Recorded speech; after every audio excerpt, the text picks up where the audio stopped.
India TV YouTube channel को subscribe करें और बेल आइकन दबाएं। हिंदुस्तान में कोरोना की दूसरी लहर कहर बनकर टूटी है। हर दिन कोरोना की सुनामी हिंदुस्तान में दहशत बढ़ा रही है।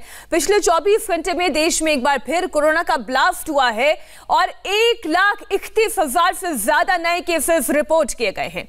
इसके अलावा मौत का आंकड़ा 800 से भी ज्यादा है। हर दिन कोरोना की रफ्तार बढ़ रही है तो सरकार महामंथन करने में जुटी है। कल प्रधानमंत्री मोदी ने राज्यों के सीएम के साथ मिलकर कोरोना कंट्रोल करने पर बात की। आज केंद्रीय स्वास्थ्य मंत्री डॉक्टर हर्षवर्धन भी हाई लेवल मीटिंग करने वाले हैं। हर किसी को कोशिश यही कोशिश की जा रही है हर किसी की ओर से कि कैसे भी कोरोना के इस चेन को तोड़ा जा सके। दिल्ली से जो आंकड़े आ रहे हैं और जो खबरें आ रही हैं वो डराने वाली है, जहां कोरोना वैक्सीन के 2 डोज लेने के बाद भी सर गंगाराम अस्पताल में 37 डॉक्टर्स पॉजिटिव पाए गए हैं। इसलिए कहा यह जा रहा है कि वैक्सीनेशन के साथ साथ आप सोशल डिस्टेंसिंग, कोरोना के प्रोटोकॉल और मास्क का पालन जरूर करें। सबसे पहले आपको कोरोना का ऑल इंडिया मीटर दिखाते हैं। लगातार तीसरी बार कोरोना का कांटा 1 लाख के पार जा चुका है। 24 घंटे में 1,31,873 नए केसेस सामने आए हैं तो 802 लोगों की जिंदगी कोरोना की वजह से गई है। ये सबसे पहले आप आंकड़ा देखें, बीते 24 घंटे का आंकड़ा 1,31,878 मरीज कोरोना के एक्टिव केसेस इस वक्त पूरे भारत में है और मौत का आंकड़ा 802।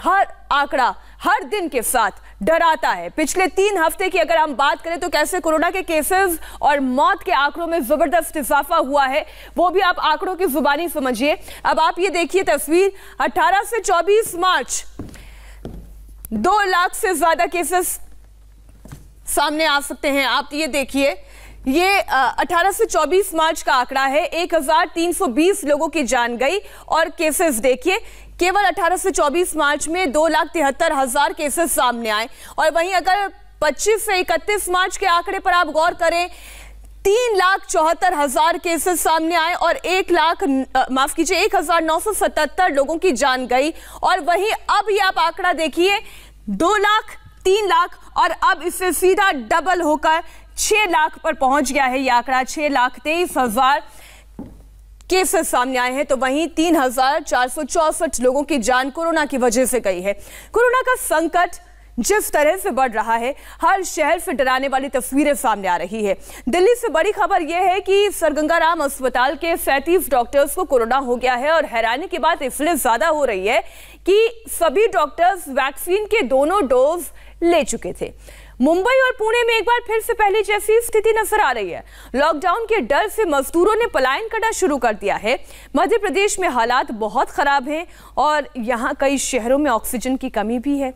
इंदौर में हालात ऐसे हैं कि कोरोना की दवा के लिए लोगों में हड़कंप मचा हुआ है। दुकानों के बाहर लंबी लाइन लगी हुई है। तो लखनऊ में मंजर यह है कि शमशान के बाहर अंतिम संस्कार के लिए वेटिंग चल रही है। लोगों को इंतजार करना पड़ रहा है। अब आपको दिखाते हैं वो कौन कौन से राज्य हैं जो इस वक्त कोरोना का एपिसेंटर बने हुए हैं। सबसे पहले बात महाराष्ट्र की, जहां पर 56,286 केसेस, मौत का आंकड़ा 336 का।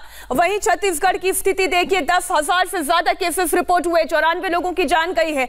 और अब आप दक्षिण के राज्य की तरफ रुख करें, दिल्ली की बात करें, राजधानी दिल्ली में भी केसेस लगातार बढ़ रहे हैं। कोरोना का विस्फोट हो रहा है।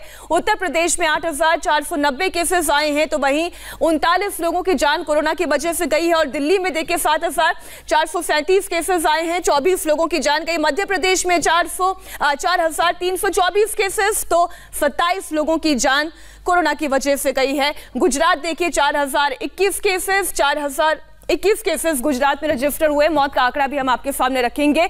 तो जो पैन इंडिया रिपोर्ट है, जो पूरे इंडिया की रिपोर्ट है, जो कोरोना का मीटर है, वो हमने आपके सामने रखा। और अब बात करेंगे प्रधानमंत्री नरेंद्र मोदी की, जो कोरोना पर प्रहार करने की बात कर रहे हैं। उन्होंने मुख्यमंत्रियों के साथ बैठक की और कोरोना से लड़ने का नया मंत्र दिया और यह मंत्र है TTT, यानी ट्रैकिंग, टेस्टिंग और ट्रीटमेंट।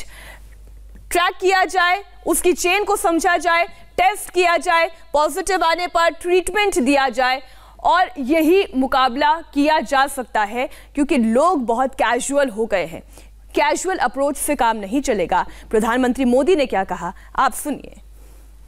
इस बार लोग पहले की अपेक्षा बहुत अधिक कैजुअल हो गए हैं। अधिकतर राज्यों में प्रशासन भी सुस्त नजर आ रहा है। ऐसे में कोरोना के केसेस की इस अचानक बढ़ोतरी ने मुश्किलें ज्यादा पैदा की है।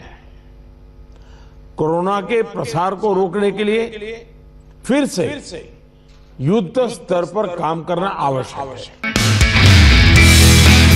नमस्ते, मैं हूं मीनाक्षी जोशी। वीडियो और खबरों से अपडेट रहने के लिए India TV YouTube channel subscribe करें, बेल आइकन दबाना ना भूलें। जुड़े रहें इंडिया टीवी के साथ।